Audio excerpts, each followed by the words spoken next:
Hello everyone. This quick 2-minute revision video will help you go over the topic who controls the media.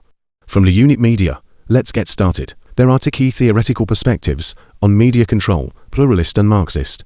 While Marxists themselves debate where control lies, both perspectives help explain who has the power to shape media content. First, let's look at pluralist theory. Pluralists believe power in society is spread among various groups, including businesses, religious bodies, and the media. In the media, pluralists argue that different outlets compete for audience attention, and it's ultimately the audience who holds the power.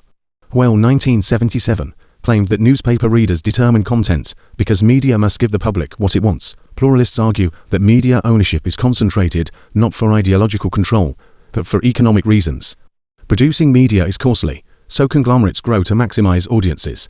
Owners like Rupert Murdoch, who controls Fox News, The Wall Street Journal, and more are too busy to interfere with day-to-day content.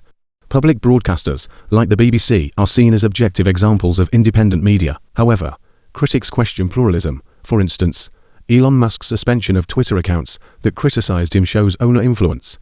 Berners-Lee 2018 warns of media gatekeeping, where dominant interests restrict information.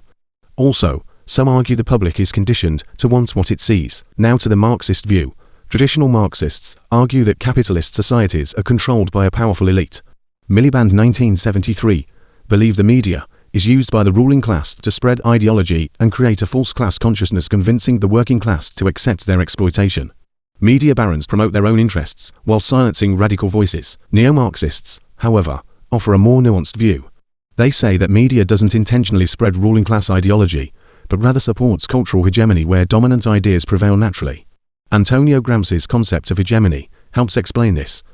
Harvey 2005 added that the media normalizes neoliberalism, making it seem like common sense. Herman and Chomsky's 1998 propaganda model outlines 5 filters of media control: ownership, advertising, reliance on elite sources, anti-communist bias, and disciplining the media. Still, critics of Marxism argue that media criticism of the rich, like the Panama Papers expose, proves there's no total elite control.